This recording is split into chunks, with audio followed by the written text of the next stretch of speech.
अस्सलामुअलैकुम। उम्मीद है आप सब खैरियत से होंगे, खुश होंगे।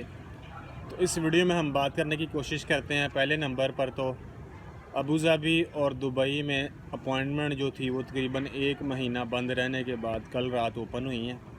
अबू धाबी में इस टाइम जो अपॉइंटमेंट अवेलेबल हैं वो हैं जी मई के महीने की, और कुछ देर के लिए शो हुई हैं दुबई में अप्रैल के महीने की। 1-2 मैंने बुक भी की है और बुक हो गई थी और रीशेड्यूल भी हुई है।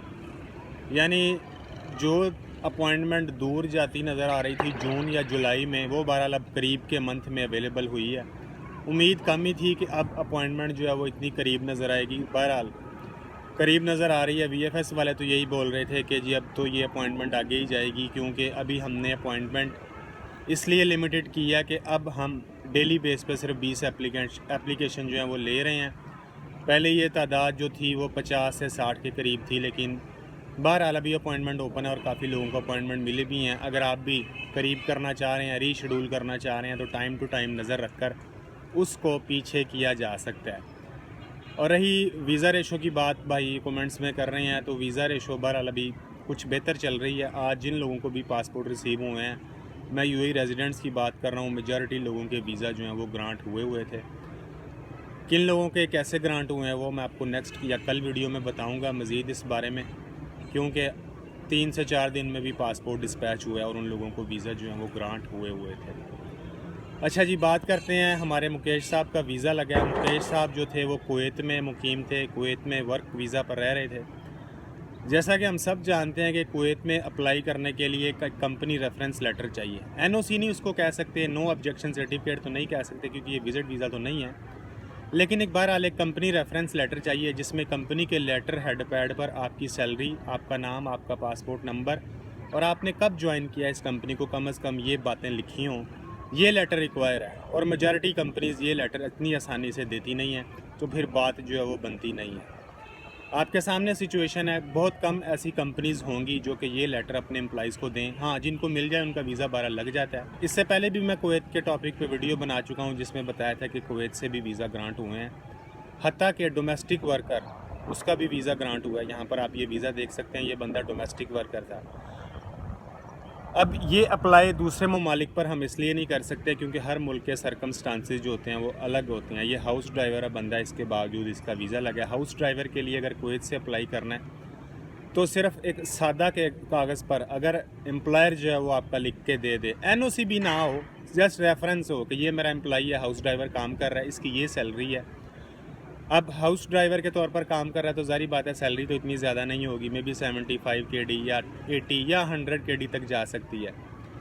तो मैं इसको बाय हैंड दे रहा हूँ या कैश दे रहा हूँ, क्योंकि बैंक अकाउंट में तो सैलरी जो है वो ट्रांसफ़र नहीं हो सकती।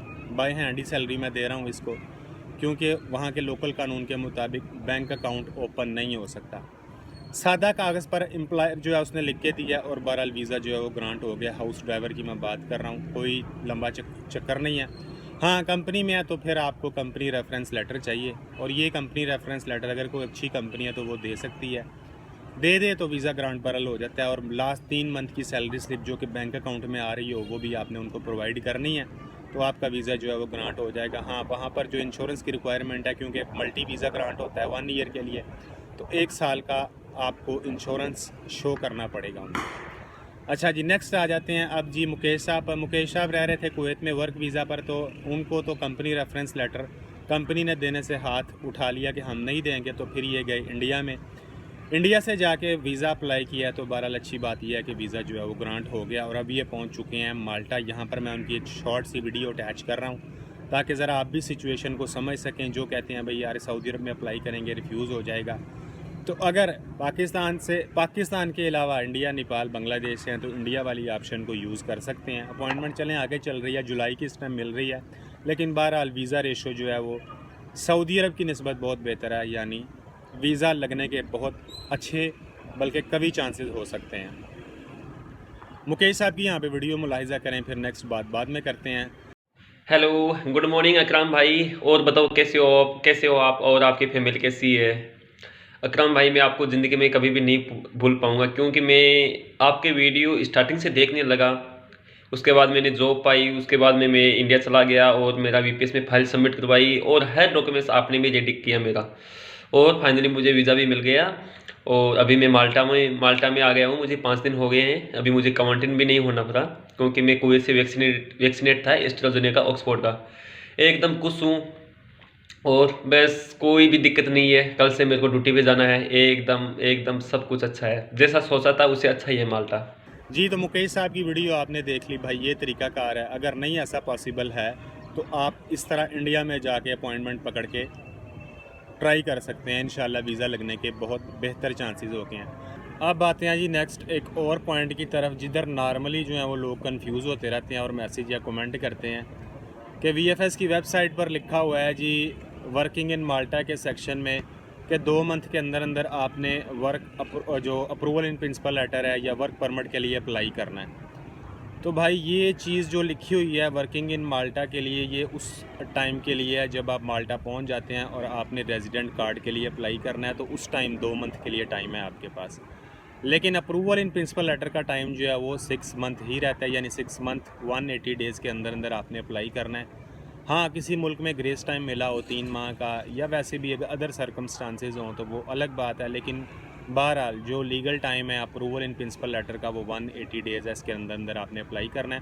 और जो वीएफएस की वेबसाइट पर लिखा हुआ है वो रेजिडेंट कार्ड के लिए आपने अप्लाई करना है। जब आप माल्टा पहुंच जाते हैं वहां जाकर 2 मंथ या 60 डेज़ का टाइम है आपके पास वर्क परमिट या रेजिडेंट कार्ड अप्लाई करने के लिए। तो इन दोनों चीज़ों को मिक्सअप करके सम टाइम बंदा कंफ्यूज हो जाता है, लेकिन बहरहाल ये दोनों चीज़ें जो हैं वो अलग अलग हैं। एक और भाई कमेंट करते हैं कि जब माल्टा पहुंचेंगे तो आया approval in principle letter valid होना चाहिए, क्योंकि कोई बोल रहा है कि अगर approval in principle letter valid नहीं होगा तो आपको डिपोर्ट कर देंगे, ये कर देंगे, वो कर देंगे। तो भाई ऐसा कोई मसला नहीं है।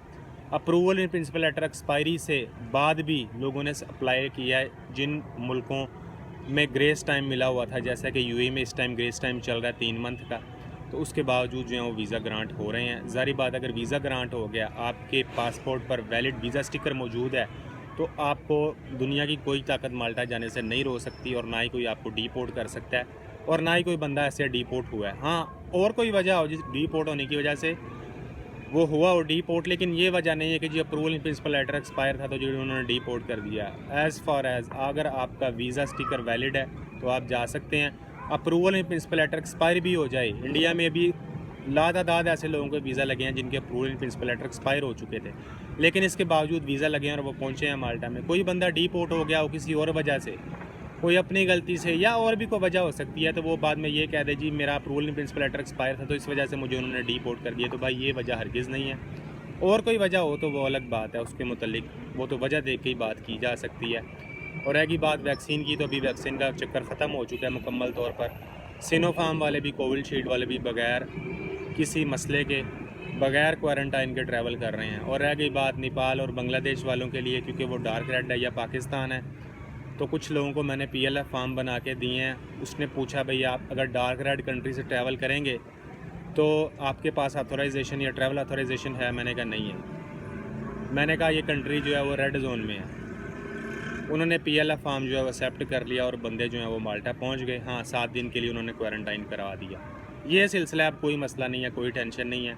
जिनको इस सिलसिले में मसला है तो भाई आप ये तरीकाकार इख्तियार कर सकते हैं। PLF फॉर्म जब आप फिल आउट करें वो आपसे पूछे भाई ऑथोराइजेशन, उसको बोलें कोई ऑथोराइजेशन नहीं, मैं रेड जोन से आ रहा हूँ। इवन आप नेपाल या बांग्लादेश या पाकिस्तान से ही क्यों ना आ रहे हों, ज़्यादा से ज़्यादा यही है कि डार्क रेड जोन से आ रहे हैं तो 7 दिन का क्वारंटाइन है। डिपोर्ट ये वो कुछ क्यों आ रहे हो, ट्रैवल ऑथोराइजेशन किधर है, ऐसा कोई सिलसिला नहीं है, ऐसा कोई चक्कर नहीं है। सिनोफार्म लगी हुई है एक्सेप्टेबल है, कोविशील्ड लगी हुई है एक्सेप्टेबल है, और हालात बहरहाल बेहतरी की तरफ है।